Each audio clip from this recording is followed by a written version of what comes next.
An Israeli airstrike on a 5-story building. It's a cultural center and it's destroyed. It happened as Israel was deliberating its next step after scores of airstrikes on Gaza. Yet even as ambulances rushed the injured to hospital, Hamas was in negotiations for a truce. Nearly 5 hours had passed without any Israeli attacks after the airstrike on the cultural center.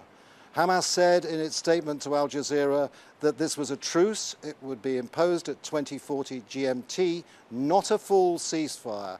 Guarded words there, and they said that the United Nations and Egypt had been involved in mediation.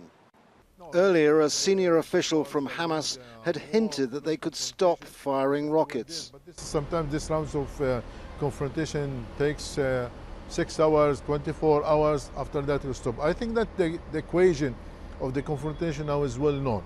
So I think both sides are not involved, they are not interested now to reach a point of the wide confrontation or a war. We try to avoid that.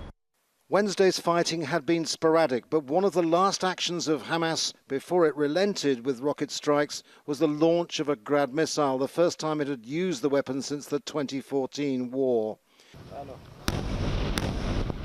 At times on Wednesday night, civilians said the intensity of the bombardment seemed reminiscent to the last 3 wars.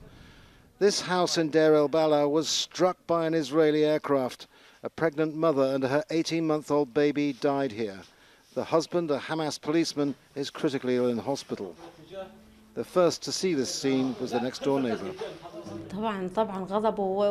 I'm very angry. A pregnant woman and her baby. She had been married for 2 years. There was nothing dangerous about her. Gaza has been here so many times before, waiting and watching. Ceasefires have come and gone. Will the truce hold? There is still some hope here in a place surrounded by walls with no way out. But there is cynicism about whether they've seen the last of this. Andrew Simmons, Al Jazeera, Gaza City.